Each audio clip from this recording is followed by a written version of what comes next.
औज़ुबिल्लाहि मिनश्शैतानिर्रजीम बिस्मिल्लाहिर्रहमानिर्रहीम।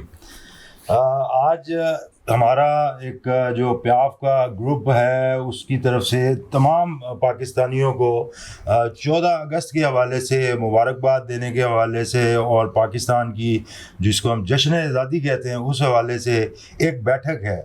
और इस बैठक में हम इंशाअल्लाह ताला आपके सामने कुछ ऐसी बातें रखेंगे जिनको सुन के आपकी नॉलेज में भी इजाफ़ा होगा और आपकी पाकिस्तान की तारीख़ के हवाले से दिलचस्पी भी बढ़ेगी। हम ये बात कहते हैं कि ना रंग देखो, ना नस्ल देखो, ना फ़िरक़ों की बात करो, पाकिस्तान सबका है, सिर्फ़ पाकिस्तान की बात करो। और बात जब आगे निकलती है तो फिर कहा जाता है कि खुदा करे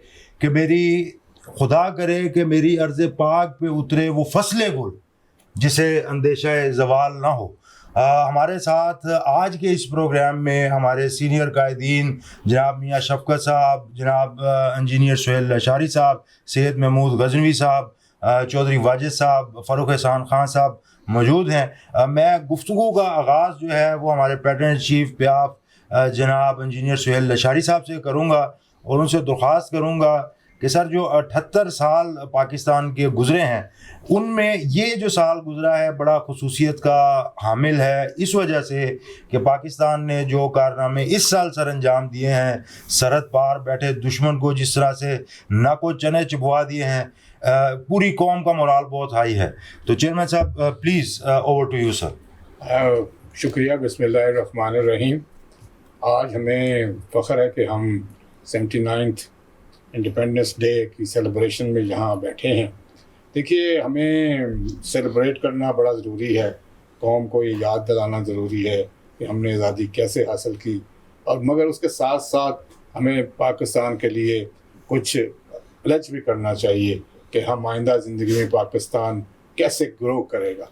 हमें, जैसे आपने कहा कि हमने दुश्मन को तो चने चबवाए हैं, मगर जब तक कौम इकोनॉमिकली इंडिपेंडेंट नहीं होती है, प्रॉपरली इंडिपेंडेंट नहीं होती है, उसमें यही है कि जब बिजनेसमैन ग्रो करता है तो फिर मुल्क भी ग्रो करता है, फिर इंडस्ट्री लगती है, जॉब्स होती हैं, एनवायरनमेंट होती है, और उसके साथ साथ आपकी पर कैपिटा इनकम बढ़ती है। हमें इतनी आजकल बहस हो रही है कि कितने सूबे होने चाहिए या कितने एडमिनिस्ट्रेटिव यूनिट्स होने चाहिए। मैं समझता हूँ कि इस वक्त ये बहस उससे भी ज़्यादा ज़रूरी है कि आप पाकिस्तान की तरक्की के लिए बिज़नेस कम्युनिटी को कैसे फैसिलिटेट कर रहे हैं, क्या आपकी पॉलिसीज़ कंसिस्टेंट हैं, क्या आपकी पॉलिसीज़ में कोई फैसिलिटेशन है, और उसके साथ साथ आप बिज़नेस कम्युनिटी को क्या दे रहे हैं कि वो इन्वेस्ट करने की तरफ आए। आप फॉरेन इन्वेस्टमेंट की तरफ जाने की कोशिश करते हैं, मगर उसके बावजूद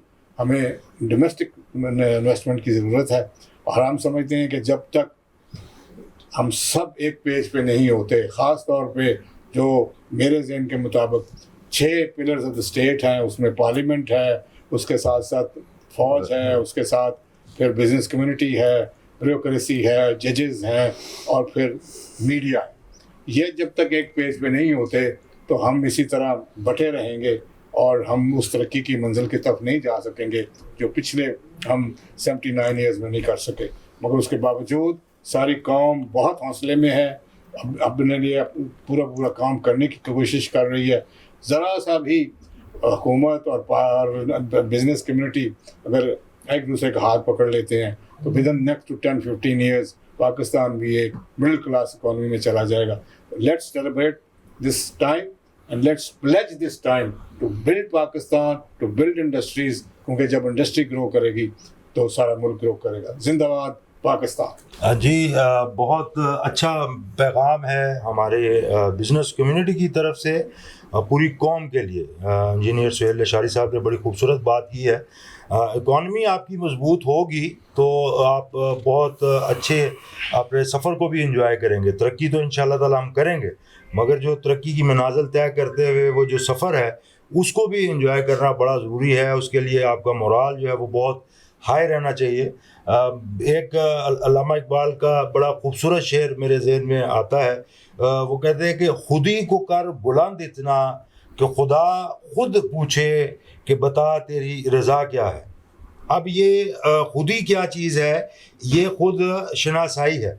खुद शनासाई की इस वक्त बहुत ज़रूरत है। इस वक्त हमारा मोराल भी बहुत हाई है, हम इंशाल्लाह ताला बहुत आगे जाने की भी बात करते हैं। खुद शनासाई के हवाले से और हमने अपने आप को कैसे पहचानना है, अपना किरदार कैसे अदा करना है, मैं दरख्वास्त करता हूँ। हमारे साथ मौजूद हैं हमारे सीनियर लीडर हैं, चेयरमैन हैं प्याफ के, जनाब सैयद महमूद गजनवी साहब।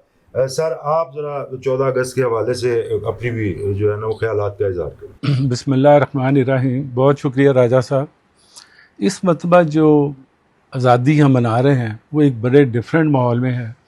पाकिस्तान ने जिस किस्म की पिछले साल इंडिया के ख़िलाफ़ जो हमने अल्हम्दुलिल्लाह जंग जीती, और अभी रिसेंटली जो एक एग्रीमेंट हुआ है पाकिस्तान, तुर्की और सऊदी अरेबिया का, ये एक बहुत बड़ा काम है। और ख़ास तौर पे मैं अपनी सफारतकारी को मुबारकबाद पेश करता हूँ अपनी तरफ से, पूरी प्याफ बरदरी की तरफ से, कि तुर्की और सऊदी अरेबिया जो सदियों से आपस में दुश्मन थे, इनकी आपस में अंडरस्टैंडिंग नहीं थी, पाकिस्तान ने एक ऐसी डिप्लोमेसी की है कि दोनों ताकतों को इकट्ठा बिठा दिया है, ना सिर्फ बिठाया और एक जो पेट किया है वो एक बड़ी इतना अचीवमेंट है। और इंशाल्लाह ताला ये अचीवमेंट और ये माइलस्टोन आने वाले वक्तों में सदियों तक इंशाल्लाह ताला याद रखा जाएगा।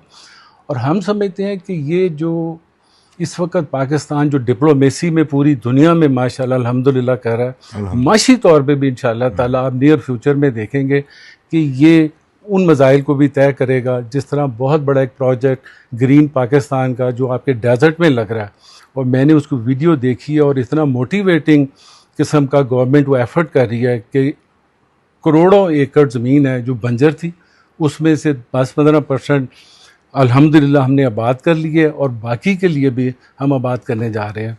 और ये ग्रीन रेवोल्यूशन लें, जैसे लिशारी साहब ने कहा है कि इंडस्ट्री है तो मुल्क है, इंडस्ट्री नहीं चलेगी तो मुल्क नहीं चलेगा। हम सब लोग बात करते हैं यार एक्सपोर्ट बढ़नी चाहिए, एक्सपोर्ट कैसे बढ़ेगी? हमारे पास कुछ बेचने के लिए होगा तो हम एक्सपोर्ट करेंगे ना, हम इंडस्ट्री लगाएंगे, कोई प्रोडक्ट बनाएंगे तो एक्सपोर्ट करेंगे ना। इस तरह हम जब तक इंडस्ट्री नहीं लगेगी ना हम एक्सपोर्ट बढ़ा सकते हैं और ना अपनी इंपोर्ट्स को डिस्करेज कर सकते हैं। जो चीज़ें हम इंपोर्ट कर रहे हैं वो यहाँ पे बननी चाहिए, इंडस्ट्री लगनी चाहिए। और ख़ास तौर पे मैं समझता हूँ हर वक्त हम फॉरेन इन्वेस्टर की बात करते हैं, एक ऐसा माहौल क्रिएट किया जाए कि जो लोकल इन्वेस्टर हैं वो खुशी के साथ आगे बढ़े और यहाँ पे इन्वेस्टमेंट करे। बहुत पोटेंशियल है पाकिस्तानियों के पास, ना सिर्फ कि एक यूथ है, हमारे पास अल्हम्दुलिल्लाह रिसोर्सेज भी हैं, लेकिन उसको टैप करने की ज़रूरत है। उसके लिए ऐसा एनवायरनमेंट पैदा करने की ज़रूरत है जिससे लोग खुद ब खुद इन्वेस्टमेंट की तरफ चले आएँ। और एक ज़माना था इस मुल्क में बड़ी इंडस्ट्री लगी, लेकिन अनफॉर्चुनेटली आज से 20-25 साल पहले हालात एक ऐसे बने जिससे हमारी जो इंडस्ट्री है दिन ब दिन सिक हो रही है, बंद हो रही है, और जो नई इंडस्ट्री लगने जा रही है उसकी रफ्तार इतनी स्लो है कि वो मेरा ख्याल में जिस तेज़ी से हमारी आबादी बढ़ रही है और चीज़ें बढ़ रही हैं हम उसको शायद मैच नहीं करते। तो मेरा तो यही पैगाम है, मैं मुबारकबाद देता हूँ प्याफ बरादरी की तरफ से सारी कौम को, और इंशाअल्लाह ताला आने वाले दिन पाकिस्तान के लिए बहुत बेहतर इंशाअल्लाह ताला होंगे। बहुत शुक्रिया सर। एक ट्रू लीडर की तरफ से ऐसे ही जज्बात होने चाहिए।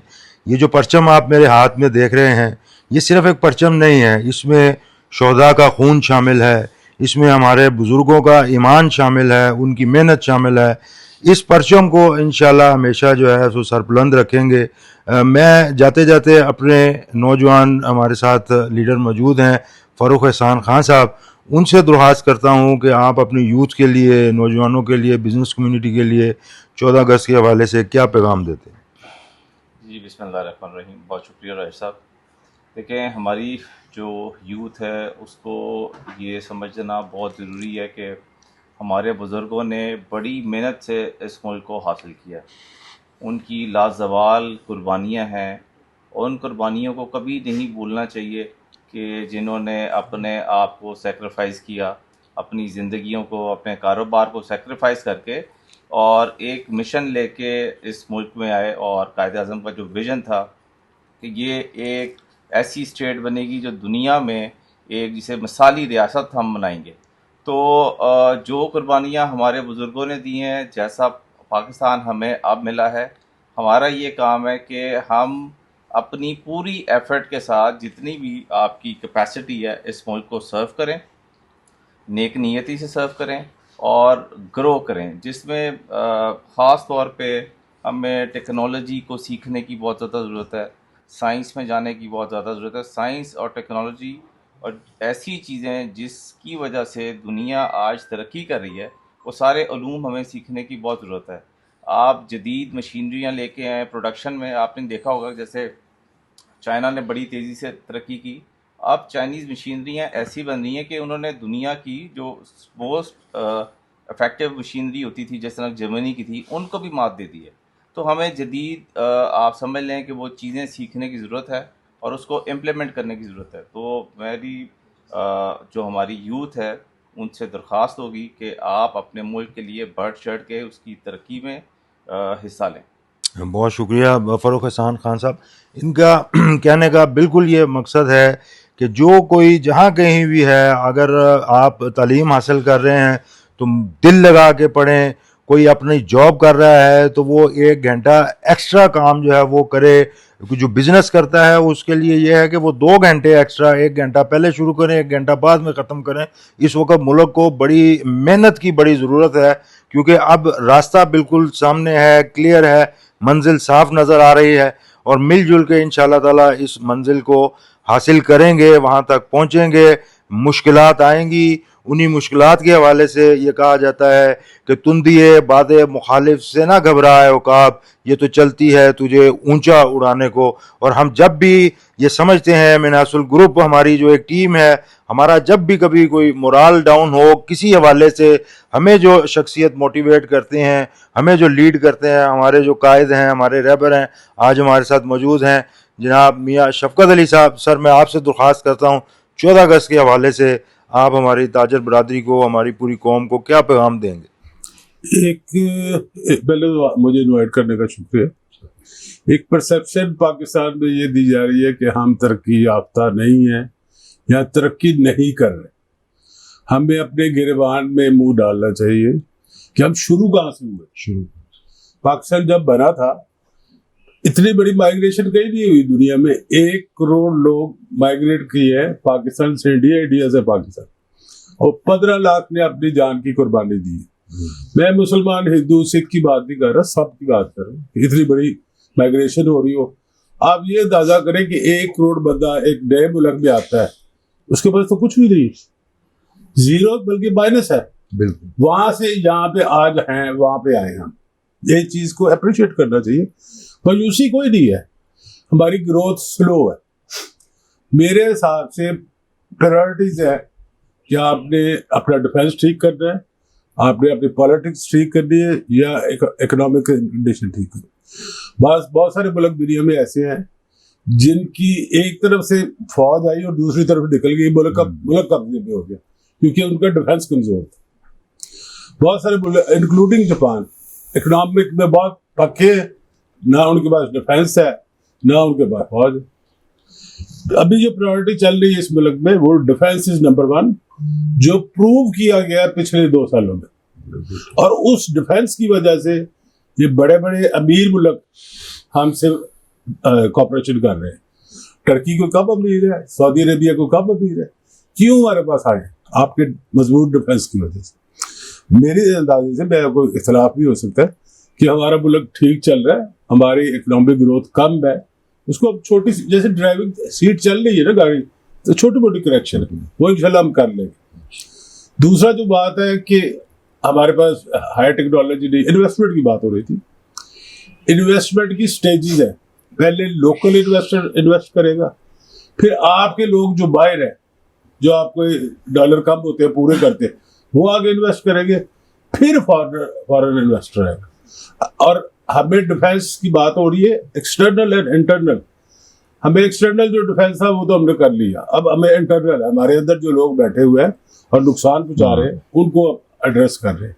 तो मैं समझता हूँ मुल्क की ठीक चल रहा है। इंशाल्लाह चौथा गेट लगाएंगे तो वहाँ बेहतर हो जाएगा। तो मैं पैगाम यही दूंगा पे आपकी तरफ से, आप खुश रहे इंशाल्लाह। जिनके हाथ में हुकूमत है या जिनके हाथ में डिफेंस है, वो संभाल लें इंशाअल्लाह ताला जी। बड़े खूबसूरत अल्फाज, और इन्हीं अल्फाज के साथ हम ये दरख्वास्त करते हैं हमारे व्यूअर्स से कि आप हमारे प्रोग्राम को लाइक भी कीजिएगा, सब्सक्राइब भी करें। अगर आपके कोई कमेंट्स होंगे तो वो आप ज़रूर हमें भिजवाएं, ताकि अगले प्रोग्राम में हम आपका नाम भी शामिल करेंगे, आपके दिए गए कमेंट को भी शामिल करेंगे। और फ़लसफ़ा और जो यहाँ पे बात है वो यही है कि नेशनल सिक्योरिटी, हमारा डिफेंस, इसको प्रायोरिटी पे रखना है। और अगर वर्दी में जो लोग हैं उन्होंने मुल्क को बड़े ज़बरदस्त तरीके से प्रोटेक्ट किया है, तो जो बगैर वर्दी के मैं और आप जो सोल्जर हैं पाकिस्तान के, हमने अंदरूनी मुल्क की जो हालात हैं उनको बेहतर से बेहतर करना है, पाकिस्तान को प्रोटेक्ट करना है। मिलके एक नारा लगाते हैं, पाकिस्तान जिंदाबाद।